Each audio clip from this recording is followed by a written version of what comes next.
जय हिंद दोस्तों स्वागत है आप सभी लोगों का आपके अपने YouTube channel Goswami class time पर।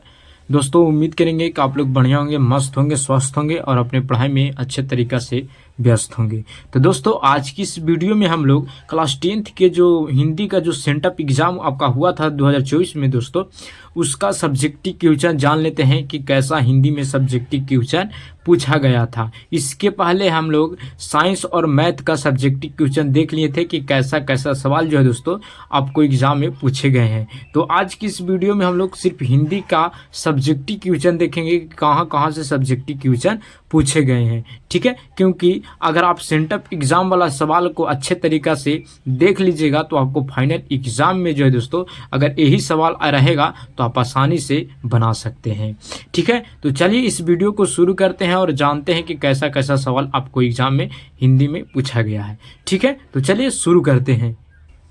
दोस्तों अगर आप 5वां नंबर पे जाइएगा तो वहाँ पे आपको लिखा रहेगा कि निम्नलिखित प्रश्नों में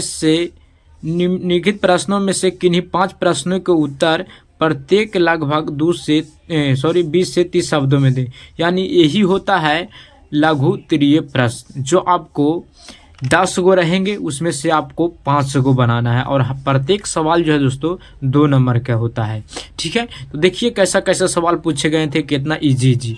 तो पहला सवाल पूछे गए थे, खोखा किन मामलों में अपवाद था, जो नलिन बिलोचन शर्मा जी के एक कहानी यानी 20 के दांत के कहानी से लिया गया है और 20 के कहानी के जो लिखने वाले हैं नलिन बिलोचन शर्मा हैं। तो किन मामलों में था तो ये आपको पता होना चाहिए, ठीक है दोस्तों। दूसरा सवाल पूछा था कि बढ़ते नाखूनों द्वारा प्राकृतिक मनुष्य को क्या याद दिलाती है, नाखून क्यों बढ़ते हैं, शीर्षक पाठ के आधार पर लिखना है। यानी हजारी प्रसाद द्विवेदी जी जो बताए हैं कि नाखून क्यों बढ़ते हैं उसके आधार पर आपको ये बताना है। कितना इजी सवाल है।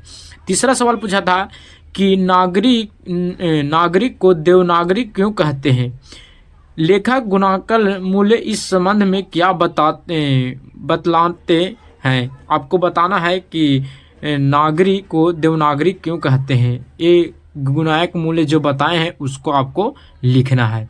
तो बहुत ही नॉर्मल सवाल है दोस्तों। चौथा सवाल पूछा है कि निर्मला को बहादुर के चले जाने पर किस बात का अफसोस हुआ, बहादुर शीर्षक कहानी के अनुसार लिखिए। दोस्तों बहादुर वाला जो कहानी था वो बहुत ही मस्त कहानी है, तो आप कमेंट बॉक्स में आंसर बताइएगा कि बहादुर का पूरा नाम क्या था, ठीक है। तो दोस्तों बहुत ही मज़ेदार सवाल है और ऐसे सवाल आपको फाइनल एग्जाम में देखने को मिलेगा, तो आप गर्दा से गर्दा उड़ा दीजिएगा, ठीक है। अब हम लोग चलते हैं 5वां सवाल।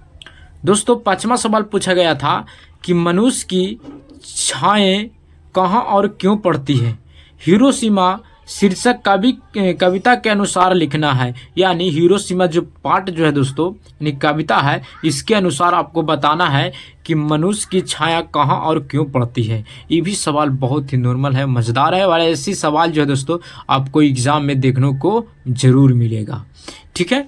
तो सारा सवाल को जो है तो आप हल जरूर कर लीजिएगा। अगर आप हल करना चाहते हैं तो आपके लिए हम एक एक करके जो है दोस्तों सब्जेक्टिव क्वेश्चन का आंसर जो है दोस्तों हम बता रहे हैं। रोज़ आपको शाम में जो है दोस्तों हर एक सब्जेक्ट का मिल जाएगा, 2 वीडियो मिलेगा, ठीक है। तो चलिए अब है 6ठा सवाल है कि घर, शहर और देश के बाद कवि कुंवर नारायण किन चीज़ों को बचाने की बात करते हैं। यानी घर, शहर और देश के बाद कवि जो बीरकुंवर नारायण है वो किन चीज़ों को बचाने की बात करते हैं आपको बताना है, ठीक है। ये भी सवाल बहुत ही इजी है।